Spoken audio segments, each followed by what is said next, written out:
Bu videoni diqqat bilan bir lahzaga ko'zingizni yumgan holda eshiting. Chunki bu motivatsionniy video hisoblanadi.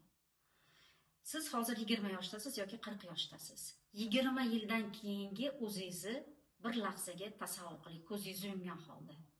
O'zingiz yoqtirmagan ish, o'zingiz yoqtirmagan insonlar davrasi, kulrang hayot, har kuni bir xil o'sha ritm takrorlanadi. Ishga borasiz, uyga kelasiz, oiladan oilaga yashaysiz va hokazo yoqtirmagan insoningiz bilan yashaysiz. Nima demoqchiman? Men 20 yil avval mana shu holatimni tasavvur qilganman va o'zim uchun bir kitobda bir lahzaga ko'zingni yumda 20 yildan keyin o'zingni tasavvur qil degan o'sha joyini o'qiganman. Men o'sha 20 yil avval oila a'zolarim davrasida erkak qiz, kenja qizman, erkak qizman, to'q oiladanman.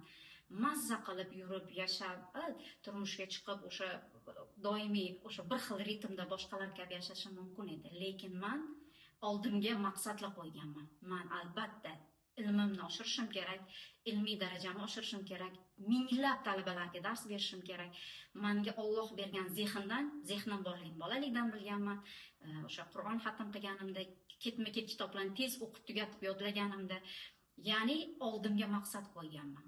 Xuddi shu kabi bugun erini nimadir ishni boshlashdan o'tirgan paytingizda 20 yil keyingi hayotingizni ko'zingizni yumgan holatda tasavvur qiling. Sizga kulrang bir xil ritmdagi zerikarli hayot kerakmi? Axir biz bir marta dunyoga kelamiz va undan samarali foydalanib va boshqalarga samara foyda berishimiz kerak, jamiyatga. Siz mana shuni tasavvur qiling. Lekin siz 20 yil keyin kulrang hayotda yashaydigan inson emassiz. Chunki siz xuddi meni kitobdan ogohlantirilgani kabi mana ogohlantirildingiz. Demak, o'zingizni qo'lingizda. O'zingizni qo'lingizda hayotingizni o'zingiz istagandaqa yoqtirgan ishingiz, yoqtirgan insonlar bilan boyitishingiz, jamiyatga o'zingiz yoqtirgandaqa foyda berishingiz bu albatta faqat va faqatgina sizning qo'lingizda. Samarali foydalaning.